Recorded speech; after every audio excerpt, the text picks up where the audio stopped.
Salut et bienvenue sur le cours du produit scalaire. Aujourd'hui, on va peut-être voir la notion la plus fondamentale du produit scalaire qui est celle du projeté orthogonal. Tout ça avec ses propriétés et des exemples. Allez, on est parti.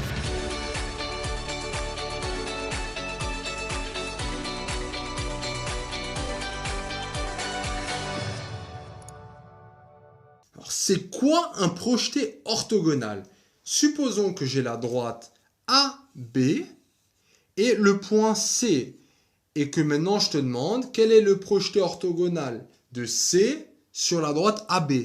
En fait là, c'est déjà dessiné, c'est le point H. Mais comment on s'y prend? En fait, tu vas prendre une équerre, tu vas la coller à la droite et tu vas aller jusqu'à taper le point. Bim, là tu as le point. Et ensuite, il suffit de tracer.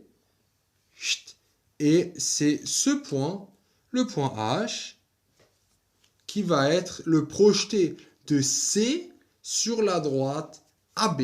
Donc ça, c'est déjà très important. Parce qu'en fait, il s'avère que si maintenant, tu dois calculer le projeté orthogonal de AB avec AC, donc le projeté orthogonal, le produit scalaire de AB avec AC, en fait, il s'avère que c'est exactement la même chose que de calculer le produit scalaire de AB avec le projeté orthogonal AH.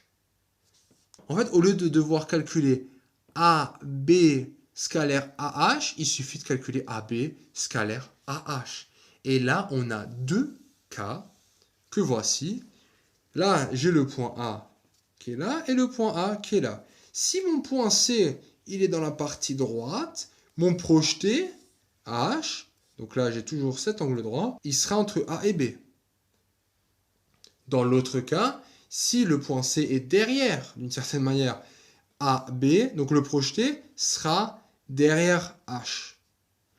En fait, ces deux cas, surtout parce que moi, je te parle de AH. AH et AB, ici, ils ont donc la même direction dans tous les cas, mais ils ont surtout aussi le même sens. Ils regardent vers la droite. Là, on a des sens opposés. Au niveau de la formule, on obtient quoi? On obtient la même chose. C'est AB scalaire AH et c'est AB scalaire AH. Par contre, si tu te souviens bien de la formule du produit scalaire avec le cosinus, qu'est-ce qu'il y a d'intéressant? C'est que tu vas avoir U scalaire V, donc là, U, ça peut être AB scalaire AH. Donc tu vas avoir la longueur AB fois AH. Ça, dans tous les cas, c'est comme ça. Et après, dans ce cas, tu auras cosinus de l'angle. Alors, quel est l'angle entre AH et AB? L'angle, il est nul. Donc, tu as cosinus de 0. Dans ce cas, tu as cosinus de quoi? L'angle, c'est ça, ça. C'est un angle plat. C'est-à-dire que c'est un angle pi.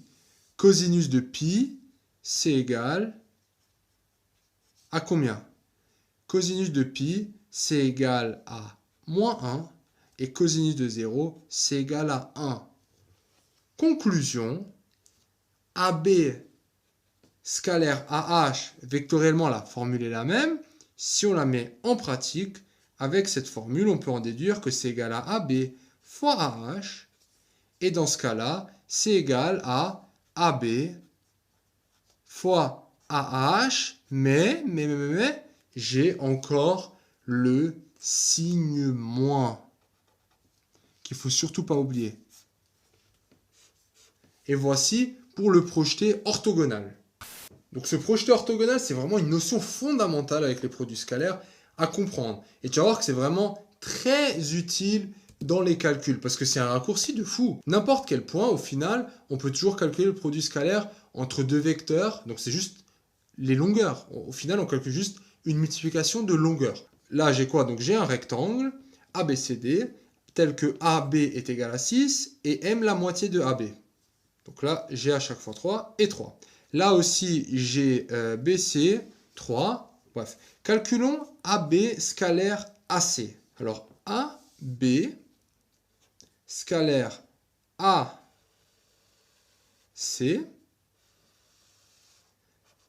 Alors maintenant, si on calcule en utilisant le projeté orthogonal, ben je sais que ça, scalaire ça, c'est aussi égal à AB scalaire, je vais appeler ça AH.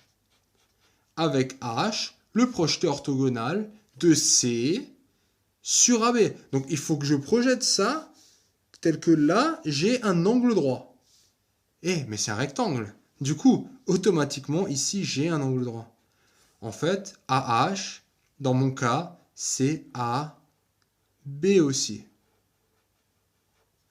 Donc AB scalaire AB, ben, je me trouve, donc c'est AB fois AB, et là l'angle entre AB et AB, ben, c'est 0, donc c'est AB au carré, donc c'est fois 1. Donc je me trouve bien dans le cas où, là c'est encore pire, mais je suis clairement dans ce cas, donc je vais avoir juste la multiplication des longueurs. Et vu que c'est la même longueur, c'est AB au carré, et je sais que AB est égal à 6, ce qui me fait 6 au carré est égal à 36. Ça va quand même bien plus vite, on est d'accord? Passons à un deuxième exemple. Si j'ai AC scalaire AM, donc AC scalaire AM. Alors là, la question, AC scalaire AM, suffit de quoi? Prendre le projeté orthogonal de C sur AM. Tu vois? Donc, tu vois que c'est quand même plus simple de prendre ce projeté orthogonal qu'on connaît déjà que de prendre celui-là. Parce qu'on pourrait aussi faire dans l'autre sens. Mais tu vois un peu le bordel de projeter M sur AC. Non, on préfère prendre la droite AM et tu projettes. Cling. Au final, AC scalaire AM, c'est rien d'autre que AC fois AM et de nouveau fois 1. Parce que les deux vecteurs ont le même sens. Donc on remplace. On a là c'est bien le projeté, donc c'est bien AB fois AM fois 1. AB on le connaît, c'est 6. AM on le connaît, c'est la moitié, donc c'est 3. C'est bien la moitié, donc c'est 6 divisé par 2, c'est 3. Et fois 1, ce qui nous donne 18. Alors, ce qu'il faut que tu retiennes avec le projeté orthogonal, tu peux toujours projeter un vecteur sur un autre. Maintenant, c'est à toi de réfléchir lequel tu projettes sur lequel. AB scalaire AC, clairement, c'est plus simple de projeter C sur AB, parce que tu as un angle droit.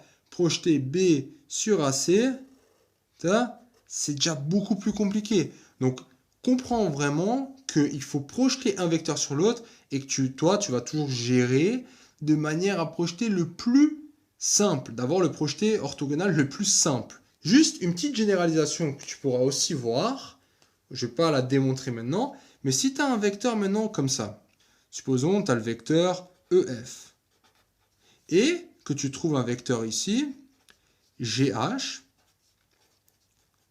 en fait, tu auras aussi le droit de faire une chose. Tu as le droit de prendre ce vecteur, et tu vas prendre un représentant de ce vecteur. Tu vas dire, ok, là j'ai un représentant du vecteur GH, et EF scalaire GH, c'est comme si tu faisais ça, et là tu vas de nouveau faire quoi? Tu vas de nouveau projeter. Donc bref, tout ça pour dire que les vecteurs n'ont pas toujours besoin d'avoir la même origine pour le projeté orthogonal. Tu peux le généraliser aux vecteurs quand ils sont détachés comme ça. Voilà. Félicitations d'être arrivé jusqu'au bout de cette vidéo. Cette vidéo t'a plu? Ça tombe bien, il y en a encore. Sur matrix.fr, tu peux non seulement télécharger le résumé de cette vidéo, mais aussi retrouver tout ton programme avec plein d'exercices corrigés étape par étape. Tu peux aussi défier tes amis dans des jeux et te mesurer à la communauté Matrix pour gagner un cadeau tous les mois. On se retrouve sur matrix.fr.